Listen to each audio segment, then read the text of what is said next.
एक अजीम शान शख्सियत के मालिक और हम सब के लिए एक ऐसी याद जिसके काम को न गुजरा हुआ कल, न आज और न आने वाले कल में बुलाया जा सकता है।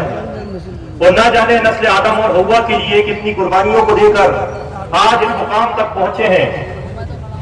और मुल्क के हर बाशिंदे, खास तौर से भोपाल के नौजवानों के लिए एक जीती जागती मिसाल। उनके लिए एक शेर अर्ज करूंगा। फानूस बनके जिसकी हिफाजत हवा करे, फानूस बनके जिसकी हिफाजत हवा करे, वो शम्मा क्या बुझे जिसे रोशन खुदा करे। मेरी मुराद इज्जत माब जनाब अजीज कुरैशी साहब से है। और आज मंच पे बैठे सभी शख्सियत किसी पहचान की मोहताज नहीं है, बल्कि पहचान भी उनकी मोहताज है। मैं सभी मेहमान खुसूसी का तहे दिल से इस्तकबाल करता हूं और प्रोग्राम में आए हुए मेरे दोस्तों का, मेरे भाइयों का, मेरे बड़ों का, मेरे बुजुर्गों का, मेरी माओं का, मेरी बहनों का और मेरे मीडिया से आए मेरे भाइयों का और जो पुलिसकर्मी अपने दिन रात में छोड़कर यहाँ पे ड्यूटी कर रहे हैं, मैं उनका तहे दिल से स्वागत करता हूँ, खैर मकदम करता हूँ। आज मेरी तकरीर का कोई मौजूद होना था, लेकिन दिल से जो बात निकलती है असर रखती है। पर नहीं ताकते परवाज मगर रखती है। कुछ बात है कि हस्ती मिट्टी नहीं हमारी, कुछ बात है कि हस्ती मिट्टी नहीं हमारी। सदियों रहा है दुश्मन दौर जहां हमारा, सदियों रहा है दुश्मन दौर जहां हमारा। यूनान और मिस्र और रोम सब मिट गए जहां से, बाकी मगर है लेकिन नामो निशा हमारा, बाकी मगर है लेकिन नामो निशा हमारा। मैं आपको ये बात याद दिलाना चाहता हूं कि 1947 के अंदर दो बड़े मामला पेश आए जिसकी खुशी और गम हम आज भी मनाते हैं। खुशी इस बात की कि मुल्क हिंदुस्तान अंग्रेजों की गुलामी से आजाद हुआ और हमको एक आजाद मुल्क मिला, और गम इस बात का मनाते हैं कि हमारे मुल्क हिंदुस्तान के बंटवारे हो गए। कुछ फिरकापरस्त और मगरूर ताकतें जब इस मुल्क का बंटवारा कर रही थी, तब मुसलमानों ने कायदे आजम जिन्ना की सदारत को कबूल नहीं किया था। तब मुसलमानों ने महात्मा गांधी की सदारत को कबूल किया था। याद रखो, तब मुसलमानों ने पंडित जवाहरलाल नेहरू की सदारत को कबूल किया था। तब मुसलमानों ने मौलाना अबुल कलाम आजाद की सदारत को कबूल किया था। तब उन्होंने अहमद मदनी जमीयत उलमा हिंद के सदर साहब की सदारत को कबूल किया था और जामा मस्जिद की सीढ़ियों से आवाज लगाई थी और नारा लगाया था कि मुसलमानों कहां जा रहे हो, मुसलमानों कहां जा रहे हो, तुम्हारे आबो अबजाद की कब्रें तुम्हें पुकार रही हैं, मुसलमानों कहां जा रहे हो। तुम्हारे बुजुर्गों के मदारिस, तुम्हारे बुजुर्गों की मसाजिद तुम्हें पुकार रही है, मुसलमानों कहां जा रहे हो, मुसलमानों कहां जा रहे हो। तुम्हारी मस्जिद की मीनारें तुम्हें बुला रही हैं, मुसलमानों कहां जा रहे हो। यमुना की तट जिस पे तुम वुजू बनाया करते थे तुम्हें पुकार रही है, मुसलमानों तुम कहां जा रहे हो। तब मुसलमानों ने इस बात का फैसला लिया और अज़्म किया कि हम इन मगरूर और फिरकापरस्त ताकतें जो इस मुल्क को बांटने का काम कर रही हैं, हम हरगिज इनका साथ नहीं देंगे, हम हरगिज इनका साथ नहीं देंगे। लेकिन बड़ा अफसोस है कि मुसलमानों तुम आज जहां जाते हो तुम्हें गद्दार के नाम से बुलाया जाता है। तालीम के मंदिरों में तुम्हारे नाम के आगे गद्दार लगाया जाता है। लेकिन यह बात मैं बता दूं कि अशफाक उल्लाह ने फांसी के बंदे पे चढ़कर यह साबित कर दिया मुसलमानों तुम गद्दार नहीं हो। मोहम्मद अली जौहर ने तालीम के शोबे में एक जबरदस्त मिसाल कायम करके यह साबित कर दिया मुसलमानों तुम गद्दार नहीं हो। मौलाना अबुल कलाम आजाद ने जो पहले शिक्षा मंत्री बने हिंदुस्तान के, उन्होंने यह साबित कर दिया मुसलमानों तुम गद्दार नहीं हो।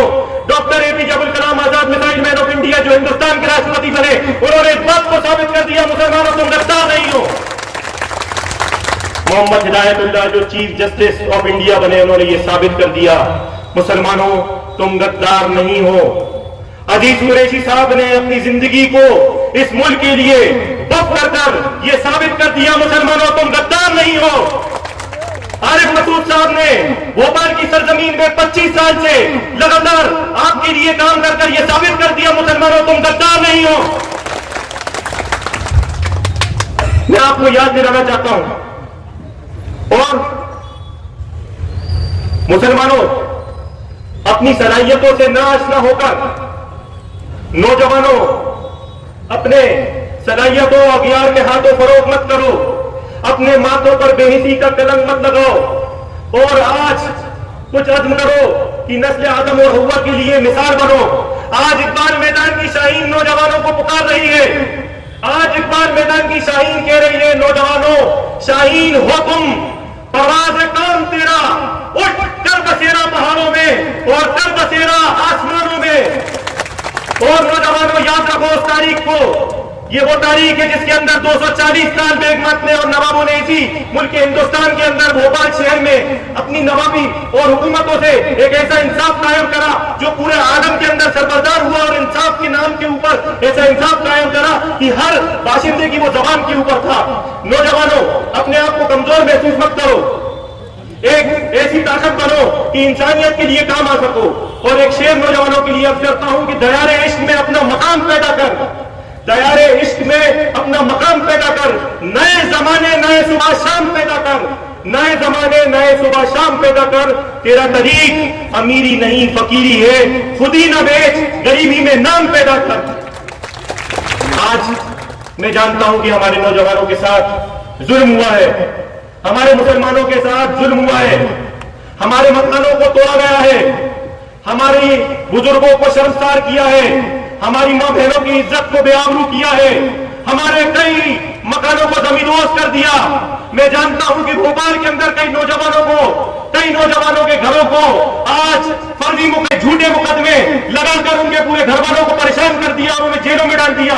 मैं जानता हूं कि आज तुम्हारे बच्चों को यतीम कर दिया, लेकिन मैं फिर बोलता हूं कि इंसाफ करो और जालिम की सफों में अपने आप को शामिल मत करो, इंसाफ कायम करो।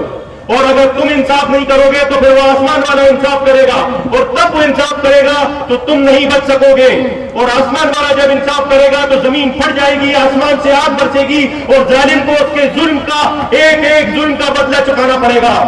और मेरे भाइयों, मैं आपको ये बता दूं, इंसाफ किसी रंग नस्ल जात का मोहताज नहीं है, किसी धर्म का मोहताज नहीं है। इंसाफ होता है, मुसलमानों के लिए किया गया इंसाफ होता है, हिंदू के साथ किया गया इंसाफ होता है, ईसाई के साथ किया गया इंसाफ होता है, और किसी भी मजहब, किसी भी रंग, किसी की नस्ल, किसी की जात के लिए इंसाफ होता है।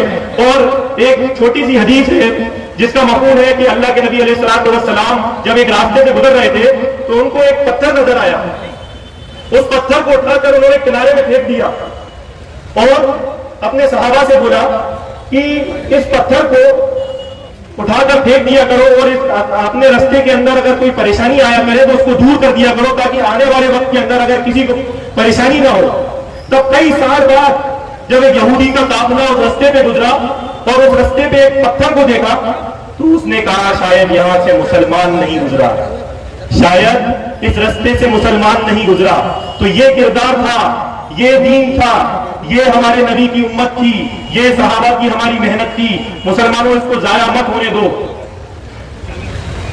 और याद रखो मुसलमानों, 1445 साल पहले जब तुमने करवट बदली थी तो वो तुम ही थे जिसने 33 साल में पूरे आलम में अपना झंडा सर बुलंद कर दिया था, और वो तुम ही थे जिसने सोशल जस्टिस की मिसाल कायम की थी, जिसने पॉलिटिकल जस्टिस का आईना दुनिया को दिखाया था, इकोनॉमिकल बैलेंस पूरे आलम में सरबरदार किया था। मुसलमानों, अपने आप को पहचानो और किस नबी की तुम उम्मत हो। तुम्हें सारे नबियों का सरदार दिया, अफजल तरीन किताब कुरान दी, उसके बाद भी तुम कहते हो कि तुम सताए हुए हो, उसके बाद भी मुसलमान तुम कहते हो कि परेशान हो, उसके बाद भी तुम कहते हो कि हम मजलूम हैं। और क्या चाहते हो, खुदा क्या दे दे? अपनी गफलत से बाहर आओ, होश में आओ, और याद रखो मुसलमानों, जिंदा कौम तदबीर इख्तियार करती है, जिंदा कौम तदबीर इख्तियार करती है, और मुर्दा कौमें सिर्फ शिकायत किया करती हैं, मुर्दा कौमें सिर्फ शिकायत किया करती हैं। हिंदुस्तानी मुसलमानों का ना कल आप मायूस थे और ना आप आज मायूस थे। मैं आपको बता दूं कि मुल्क की हुकूमतें बदला करती हैं, मुल्क की हुकूमतें बदला करती हैं, कायनात का खुदा नहीं बदला करता। अपनी बात को एक शेर से खत्म करूंगा। आदमी उसको ना जानिएगा, आदमी उसको ना जानिएगा, हो वो कैसा ही साहिबे फेमोजका, साहिबे फेमोजका मतलब अकल वाला, दानिशमंद। आदमी उसको ना जानिएगा, आदमी उसको ना मानिएगा, हो वो कैसा ही साहिबे फेमोजका, जिसे ऐश में याद खुदा ना रहा, जिसे देश में खौफ खुदा ना रहा।